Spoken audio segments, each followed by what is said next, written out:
Hi guys, this is another session with your nurse companion. I'm called Mabi Anna, and today we'll be talking about sickle cell anemia.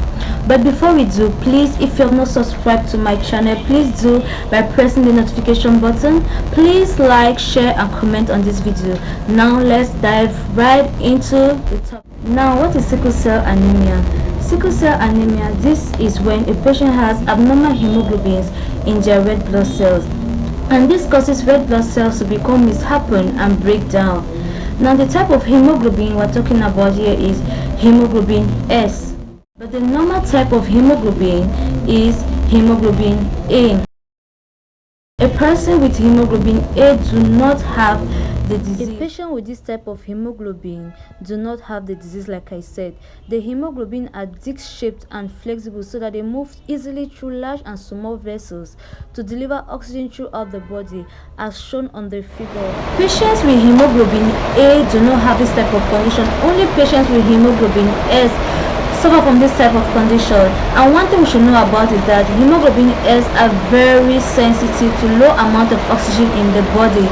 So anything that is going to cause the body to increase its demand for oxygen, like dehydration, infection, or going to high altitude, will cause this red blood cells to change their shape and become sickle shaped like a C, become stiff and very sticky. And when our red blood cell becomes sticky, they will block our circulation and thereby preventing blood flow to important organs, tissue, things like that, and will make the patient to enter into sickle cell crisis. Normal red blood cell lasts for about from 90 to 120 days, while sickle cells last only for 10 to 20 days. The body is always making new red blood cells to replace old ones. However, in sickle cell disease, the body may have trouble keeping up with how fast these red blood cells are being destroyed. By so doing, the number of red blood cells in people with this disease is going to be lower compared to those who do not have the disease, thereby leading to anemia, and also may cause weakness due to low amount of energy. Sickle cell disease is inherited, meaning it is a genetic disorder that can be gotten from both parents.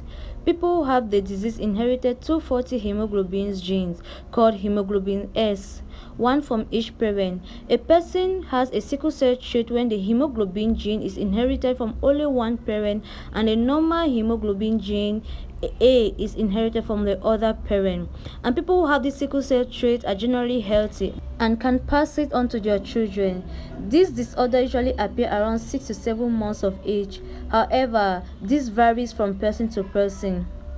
In the image you see, each parent has one normal hemoglobin A gene and one hemoglobin S gene, which means each of their children has a 25% chance of inheriting two normal hemoglobin A genes. That means the child does not have the disease, and a 50% chance of inheriting one normal hemoglobin A gene, one abnormal hemoglobin S gene, meaning the child has the trait.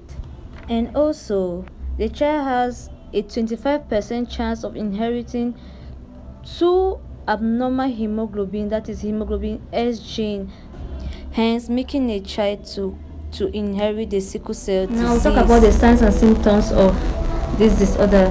We have anemia.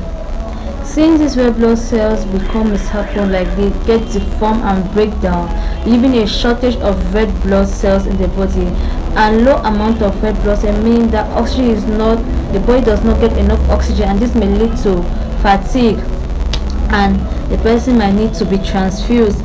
The second symptoms of this disease is we have episodes of pain. Frequent pain episodes. We have pain affects your child's back, chest, legs, and arms. Swelling and inflammation of their joints also occur. Painful swelling of their hands and feet, as shown on the next image. Then pain. We have frequent infections.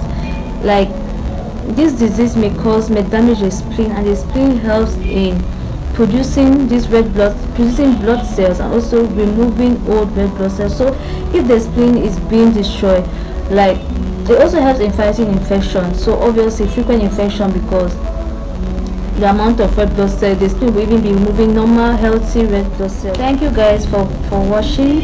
So check in our next video and see how this disease can be prevented, how nursing interventions can be done in order to reduce the symptoms that comes with it. And see you another time. Thank you.